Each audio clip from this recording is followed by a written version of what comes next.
মনে রাখবেন, মানুষ পয়সা দিয়ে অনেক বড় একটা বাড়ি তৈরি করতে পারে, কিন্তু পয়সা দিয়ে কোনোদিনও শান্তি কিনতে পারবে না।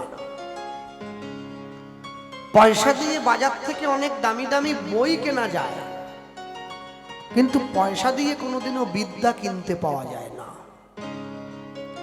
পয়সা দিয়ে অনেক দামি দামি খাট পালঙ্ক কিনে আনা যায়, কিন্তু পয়সা দিয়ে কোনোদিনও ঘুম কিনতে পাওয়া যায় না। পয়সা দিয়ে মালা তিলক কিনে পরে ভক্ত সাজা যায়, ভক্ত হওয়া যায় না।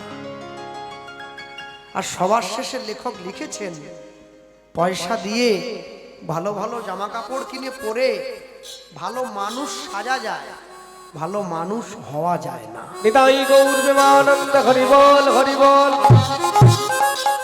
ভালো মানুষ হতে গেলে আগে উচ্চ মনুষ্যত্বের অধিকারী হতে হয়, তবে ভালো মানুষ হওয়া যায়। পোশাক দিয়ে কোনোদিন মানুষের গুণ বিচার হয় না। পোশাক দিয়ে যারা মানুষের গুণ বিচার করে তারা বড় বোকা। বিদ্যাসাগর একটা উত্তরী গায়ে দিতেন, একটা ধুতি পরতেন, একটা ফতুয়া পরতেন। তাই ছেঁড়া ধুতি পরেছেন বলে তিনি কি মূর্খ হয়ে গেলেন? তিনি বিদ্যাসাগর। চৈতন্য মহাপ্রভুকে দেখুন, খালি গা, একটা জামা নেই, একটা ধুতি পরেছেন, একটা চাদর গায়ে নিয়েছেন। তাহলে ভালো পোশাক পরেননি বলে তিনি কি কম দামি মানুষ হয়ে গেলেন? ভালো পোশাক পরলেই সে ভালো মানুষ, আর ছেঁড়া পোশাক পরলেই সে কম দামি মানুষ, এ বিচার করা যাবে না। কিন্তু বর্তমান সমাজ ব্যবস্থায় আমরা কলিযুগের জীব, আগে পোশাক দেখে মানুষ বিচার করি। হ্যাঁ, কেন বলুন তো? একটু একটু করে কিন্তু নিজেদেরকে নিচের দিকে নামিয়ে নিয়ে গেছি আমরা। যেদিনকে দেখতে পেলাম কলকাতা শহরে বই বিক্রি হচ্ছে ফুটপাতে, আর জুতো বিক্রি হচ্ছে এসি ঠান্ডা ঘরে, বুঝে নিতে হবে সমাজের অধঃপতন শুরু হয়ে গেছে। যে বই পড়ে মানুষ চৈতন্য লাভ করে, যে বই পড়ে মানুষ জ্ঞান অর্জন করে, সেটা রাস্তায় বিক্রি হয় ছেঁড়া চট পেতে। আর যেই জুতো মানুষে পায়ে পড়ে, সেইটা কাঁচের ঘরের মধ্যে বিক্রি হয়। জুতোর দাম যদি 1 কোটি টাকাও হয়, ওটা পায়েই পরা হয়। আর সিঁদুরের দাম যদি 1 টাকাও হয়, ওটা সিঁথিতেই পরা হয়, ওটা কেউ পায়ে দেয় না। যে দুধ খেলে মানুষের উপকার হয়, দেহে বল বৃদ্ধি পায়, শক্তি বৃদ্ধি পায়, সেই দুধ যে গোয়ালা বিক্রি করে, সে দুধের ভাণ্ডটা নিয়ে, দুধের হাঁড়িটা নিয়ে, কলসিটা নিয়ে সকাল হলেই মানুষের বাড়ি বাড়ি চলে যায়। কিন্তু যে লোকটা মদ বিক্রি করে, সে কারো বাড়িতে যায় না, মানুষ খুঁজে তার বাড়িতে চলে যায়। খারাপ সময় আসেনি, আমরা জোর করে নামিয়ে আনলাম। আমাদের কর্মগুণের সময়টা খারাপ হয়েছে। কেন? সব সময়ের জন্য মনে রাখবেন, পাইয়া মনুষ্য জন্ম, জীব যদি করে পশু কর্ম, পশু জনি হইবে নিশ্চয়। জন্মিয়া এই চরাচরে যে যেমন কর্ম করে, কর্ম অনুযায়ী ফল তারে লইতে হয়। হরিবল হরিবল। আমরা মিছিমিছি ভগবানকে দোষ দেই। তুমি আমায় কষ্ট দিলে, তুমি আমায় দুঃখ দিলে, তুমি আমায় যন্ত্রণা দিলে, কিন্তু আমরা ভুলে যাই ঈশ্বর আমাদেরকে সুখ দুঃখ দেওয়ার কেউ নয়। আমাদের সুখ দুঃখ নেওয়ার মালিক আমরাই। আমি যেমন গাছ লাগিয়েছি, ফল তেমনি পাচ্ছি। যার জীবনে যত সাধনা বেশি হবে, তার জীবনে তত সফলতা বেশি হবে। ধরুন, যারা হরিনাম গায়, কীর্তন গায়, যে কীর্তনিয়া যত বেশি বেশি করে শিক্ষা অর্জন করবে, আসরে গিয়ে তার পরিবেশনটা তত সুন্দর হবে। যে কীর্তনিয়া যত কম শিক্ষা অর্জন করবে তাকে কথা খুঁজে খুঁজে বলতে হবে, এরপরে কোনটা, এরপরে কোনটা, এরপরে কোনটা। মানে কি, এটা বুঝতে হবে যে মুখস্থ বিদ্যায় গান হচ্ছে, ওই জন্য খুঁজতে হচ্ছে। হ্যাঁ, ভালো সময় যখন আসে ভালো সময়টাকে ধরতে হবে। লোকে দেখবেন বলে, বাংলায় একটা কথা আছে, সুযোগের সৎ ব্যবহার করো। সুযোগের সৎ ব্যবহার মানে এই নয়, কেউ যদি আমাকে 100 টাকা রাখতে দেয়, আমি সুযোগ পেয়েছি বলে 50 টাকা সরিয়ে নেব, এটা সুযোগের সৎ ব্যবহার হলো না, এটা সুযোগের অসৎ ব্যবহার হয়ে গেল। সৎ ব্যবহার কোনটা? কেউ যদি আমাকে বিশ্বাস করে 100 টাকা রাখতে দেয়, সে যখন চাইবে আমি যদি ওই 100 টাকাটাই তাকে ঘুরিয়ে দিতে পারি, এটাই হচ্ছে সৎ ব্যবহার। হরি বল, হরি বল। চুরি করার সুযোগ থেকেও যে চুরি করে না, সেই তো সৎ। জীবনে খারাপ হওয়ার কারণ থেকেও যে খারাপ পথে যায় নাই, সেই হচ্ছে সৎ। 10টা মাতাল বন্ধুর সঙ্গে মিশে 9টা বন্ধু মদ খায়, একটা বন্ধু মদ খায় না, যে নিজেকে ধরে রাখতে পেরেছে, সেই হচ্ছে সৎ। গোটা সমাজ যখন সন্ধ্যেবেলায় তাসের আড্ডায় ব্যস্ত, কেউ যদি বাড়িতে হাতে তালি দিয়ে হরিনাম গায়, তাসের আড্ডায় গিয়ে না বসে, বুঝতে হবে সেই হচ্ছে সৎ। কেন? মানসিকতাটা উন্নত করা এত চারটিখানি কথা নয়। সকলে সকলে ভালো হতে চায়, কিন্তু চাইলেই সবাই ভালো হতে পারবে না। আস্তে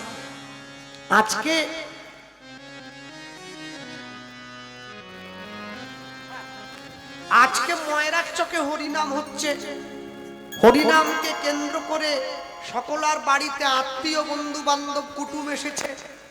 গতবারে আমি এসছিলাম, ওই সামনের মাঠটায় হচ্ছিল মন্দিরের পাশে, তো ভক্তদের বসার জায়গা কুলোয়নি, অনেক মানুষের অনেক রাগ অভিমান জমেছিল, এই জন্যে কমিটির ভাইরা এবছর মাঠে নিয়ে এসেছে। হ্যাঁ, তাই এই যে এরই মধ্যেই যে ভক্ত সমাগম, এটা ওই মাঠে হলে বসার জায়গা থাকতো না, জায়গাটা একটু ছোট। তবে আমি একটা কথাই বলবো, দক্ষিণ 24 পরগনার মানুষ যত দিন যাচ্ছে, যত একটু একটু করে সময় বাড়ছে, তত যেন কোথাও না কোথাও তারা হরিনামের দিকে একটু বেশি আগ্রহ প্রকাশ করছে।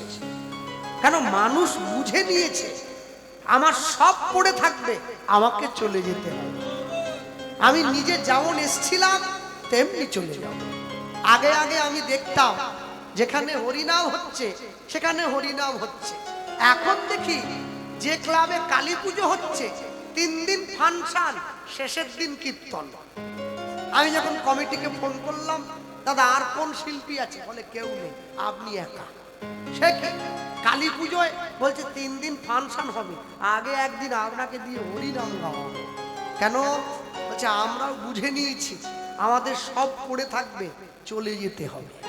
তা চলেই যখন যাব, সারা জীবন তো ছেলে মেয়ের জন্য করেছি, পাড়ার জন্য করলাম, গ্রামের জন্য করলাম, জীবনের বাকিটা সময় নিজের জন্য একটু করব। এটাই নিজের, যেটা আমার শেষ জীবনে কর্মের হিসেব হবে। আজকে এই গ্রামে হরিনাম হচ্ছে, হরিনামকে কেন্দ্র করে গ্রামের সবার বাড়িতে আত্মীয় ভর্তি, কারো বাড়ি পা দেওয়ার জায়গা নেই, সকলে এসে গিয়েছে। একটা আনন্দ, আনন্দ, মহানন্দ। তবে আমি বলি শুরুতেই, যারা আত্মীয়রা এসেছেন, গ্রামে যাদের বাড়িতে আত্মীয় এসেছে, দয়া করে এই হরিনামের 3-4 দিন আপনারা গ্রামের মানুষ সকলে নিরামিষ খাবেন, তবে হরিনামের কৃপা পাবেন। 3-4 দিন। এটা কমিটি বললে কমিটির কথায় অত ভালো কাজ হবে না, মানুষের শোনে না, বলে আপনাদের হরিনাম আপনারা করান, আমার মেয়ে জামাই এসছে একটু খাবো না, তা বললে হয়? আমি বলছি আপনারা খাবেন না, খান, হরিনামের কটা দিন একটু বন্ধ রাখুন। কেন বলুন? আজকে যে গ্রামে হরিনাম হচ্ছে, সেই গ্রামের নামে ঘট বসেছে, মহাপ্রভুর ঘট। যেই ঘটে সংকল্প হয়েছে গ্রামের নাম বলে গ্রামের মানুষ তখনই হরিনামের কৃপা পাবে যদি হরিনাম চলাকালীন গ্রামের সকলে নিরামিষ খায়। অনেকে আমাকে জিজ্ঞাসা করে, দাদা নিরামিষ তো খাবো, সে নাহলে বললেন তা বাড়িতে কুটুম এসেছে একটু লুচি আলুর দম করবো, বলে করুন না, নিরামিষ করে করুন। বলছে আচ্ছা একটু মিট মশলা দিতে পারি। আমি নিরামিষ যদি খাবেন তাহলে মিট মশলা কেন দেবেন? 3টে দিনের তো ব্যাপার রে বাবা, 3টে দিন কেটে গেলে খান না, বাধা দিচ্ছে কে? সকলার বাড়িতে আত্মীয় এসেছে। তো এই গ্রামে একজনের বাড়ি, সে তার একমাত্র মেয়েকে কলকাতায় বিয়ে দিয়েছে, বাবুর অনেক পয়সা। তো ঠিক গ্রামে হরিনামের আগে মেয়ে জামাইকে ফোন করছে, হ্যাঁ রে মা, জামাইকে নিয়ে একবার আয় গ্রামে হরিনাম।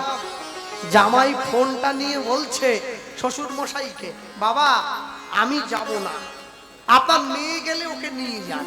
বলে কেন বাবা, আমার গ্রামে এত বড় হরিনাম হচ্ছে, তুমি আসবে না? বলছে দেখুন আমার জীবনের কিছু নিয়ম আছে, আপনি বললেই তো আর হবে না। বলে তোমার জীবনের নিয়ম কি? বলে আমার জীবনের নিয়ম, আমি ভরা পেটে ফল খাই, খালি পেটে জল খাই। ভরা পেটে ফল, খালি পেটে জল, এই দুয়ে বাড়ে দেহের বুদ্ধি আর বল। তা শ্বশুর মশাই বলছে তুমি যা যা চাও আমি সব আয়োজন করে দেবো, এই 3টে দিন তুমি একটু এসো। হরিনামের আগে মেয়ে জামাই এসে গেছে, একবারে বড় বাজার থেকে গিয়ে উত্তর দুর্গাপুর থেকে এক ঝুড়ি ফল এনে শ্বশুর মশাই বাবা তার মেয়ের হাতে দিয়ে বলছে এই ফলটা জামাইকে কেটে খাওয়া, জামাই যে ফলটা ভালোবাসে। এখন আশ্চর্য কি, দুপুরবেলা খেতে বসার সময় ভাতটা খেয়ে মেয়ে আর জামাই যখন ঘরের মধ্যে গিয়ে বসেছে, মেয়ে একটা করে ফল কেটে জামাইয়ের হাতে দিচ্ছে, জামাই যেই ফলটা মুখে দিচ্ছে সেটাই টক।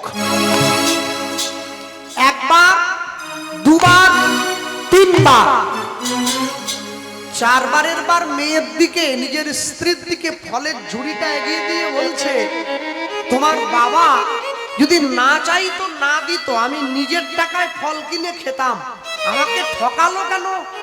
বাবা মায়ের অপমান কোনো ছেলে মেয়ে সহ্য করতে পারবে না। মেয়েটার চোখে জল এসে গেছে, ফলের ঝুড়িটা নিয়ে কাঁদতে কাঁদতে নিজের বাবার কাছে দাঁড়িয়ে বলছে বাবা তুমি তোমার জামাইকে এইভাবে অপমান করলে। বাবা বলছে কেন রে মা, কি করেছি? এই যে তুমি তোমার জামাইকে টক ফলগুলো দিলে। বাবা যখন সেই ফল মুখে দিচ্ছে, দেখছে সত্যি সত্যি তো টক। ফলের ঝুড়িটার থেকে ফলগুলো ব্যাগের মধ্যে করে ভরে দোকানদারের কাছে নিয়ে গিয়ে বলছে এত বড় সাহস তোমার, তুমি আমাকে টক ফল দিয়েছ, তোমার দোকান আমি বন্ধ করে দেব। দোকানদার হাত জোড়ো করে দাঁড়িয়েছে, বাবু ফল আমি আপনাকে দেইনি। এই মিথ্যে বলবি না, তোর দোকানের ফল তুই দৃষ্টি তো কে কে করতে গেল?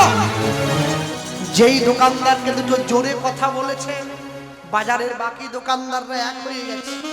কি সকলে মিলে বলছে ওকে একটু আমাদের হাতে ছেড়ে দিন না, আমরা বুঝে নিচ্ছি। বলে দাঁড়াও, ওর সত্যিটা ওর মুখ দিয়ে স্বীকার করা।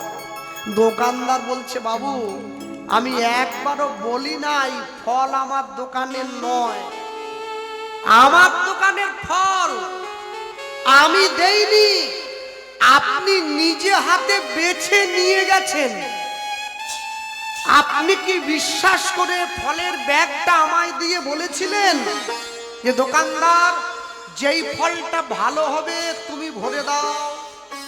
তা তো করেননি।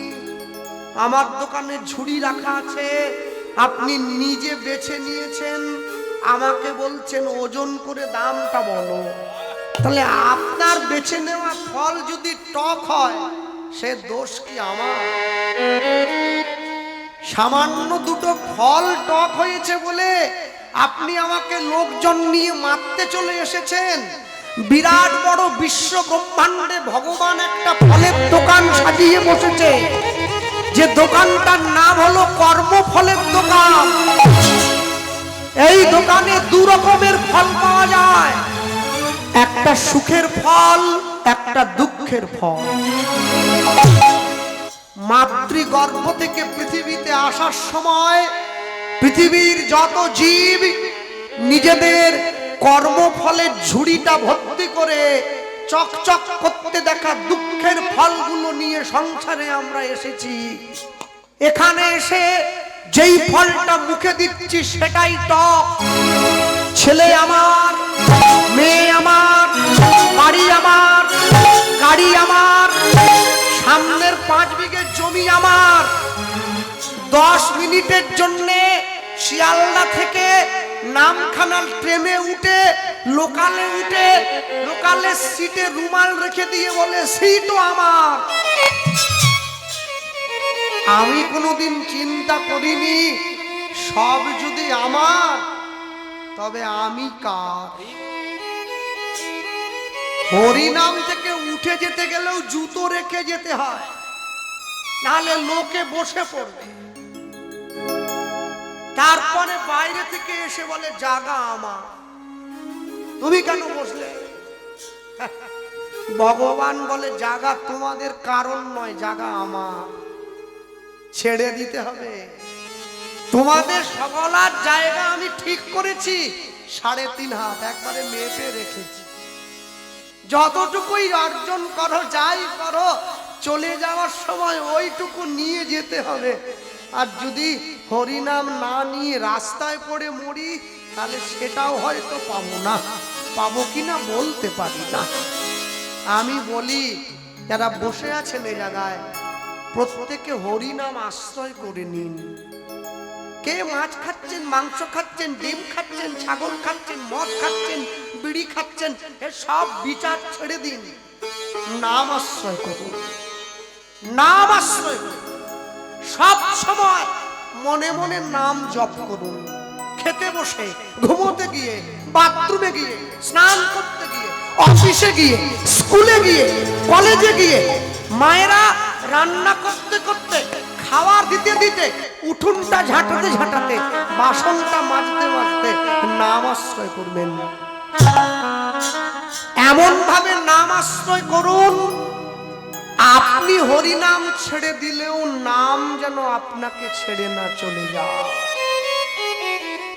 একটা সুন্দর বেল ফুল যদি আঁচলে বেঁধে রাখা হয়, কিছুক্ষণ পরে যদি ফুলটাকে আঁচল থেকে বের করে ফেলে দেওয়া হয়, ফুলের গন্ধটা আঁচলে রয়ে যায়।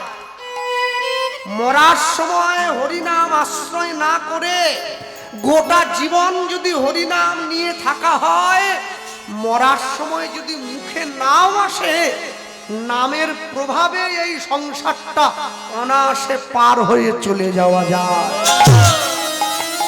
হরিনাম আশ্রয় করবে, কৃষ্ণ নাম কর জীব, আর সব মিছে, পলাইবার পথ নাই, দেখো জম আছে পিছে।